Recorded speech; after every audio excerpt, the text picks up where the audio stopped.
evening and welcome to Tucker Carlson. Tonight we've got an admission for you. For more than 4 years, we've been telling you almost every week that the biggest threat to your basic freedoms in America is not actually the federal government. We thought that for a long time. The federal government is infuriating. It can be stupid and dangerous, obviously. But at least in the case of the government, you theoretically have some control over its behavior since it's a democracy. In this moment, right now, the bigger threat to your family turn out to be huge publicly held corporations, particularly the tech monopolies. Why? Because you have zero control over their behavior. They truly aren't interested in what you think, and yet they have enormous control over your life, and you should be worried about that. You probably already are worried about it. Here's the correction we want to make. We were wrong. Rest easy, America. We've got happy news for you tonight. Good tidings from our friends in the academic research community. On Monday, a pair of researchers from New York University in New York City released what they described as a study of social media and censorship. And they didn't hide their conclusions in footnotes. They got right to it in the title. This new paper is called, quote, False Accusation, the Unfounded Claim That Social Media Companies Censor Conservatives. It's quite a literal study. So it turns out what we've been telling you for years isn't true. It's merely an unfounded claim. There's no truth to it. That's what they concluded. It's all there in the paper. We read it. On page 16, we learned that, yes, quote, conservatives frequently point to Twitter's practice of suspending or permanently banning account holders as evidence of bias against the right. And that is true. They never stop whining, those conservatives. Happily, the study concludes, however, facts don't support this claim. Conservatives do get suspended or banned for violating Twitter's rules against such things as harassment, hateful conduct, or in Trump's case, glorifying violence. But, this is the good news, liberals are excluded in this fashion as well. So it happens to everyone, and that should reassure you. Can we get some numbers on that, NYU? Well, no, actually we can't.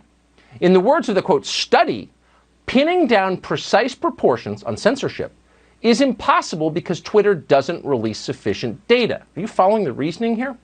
Their conclusion, Twitter is not biased, and we can be certain it's not biased because Twitter refuses to release data on who it bans. Case closed. But wait a second, you might object. What about all those people I see on this show all the time talking about how Twitter shut them down for having unauthorized political opinions?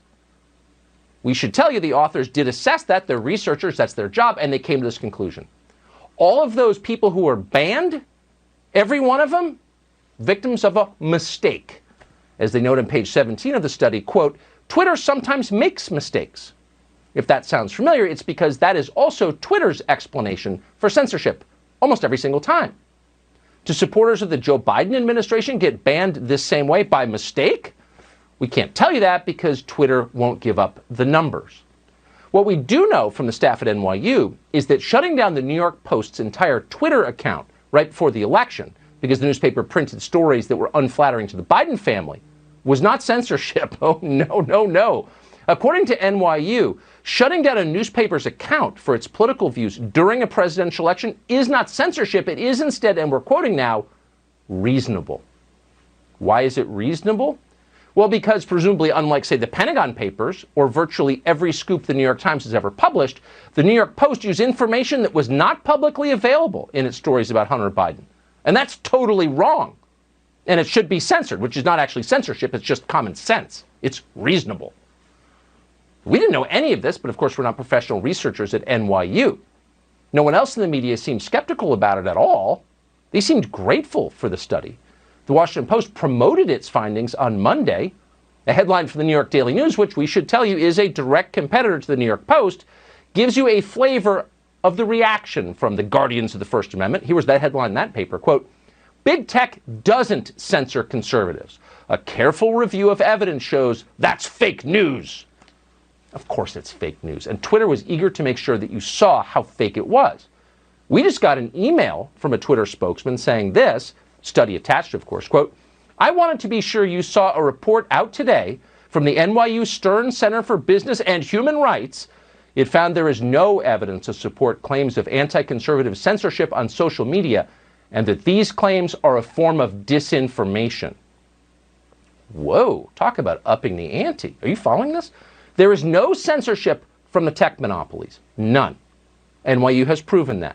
But if you persist in complaining about this censorship, which does not exist, you may be spreading disinformation. And keep in mind that just the other day, the governor of Illinois, J.B. Pritzker, announced that he was sending troops to Washington to fight disinformation.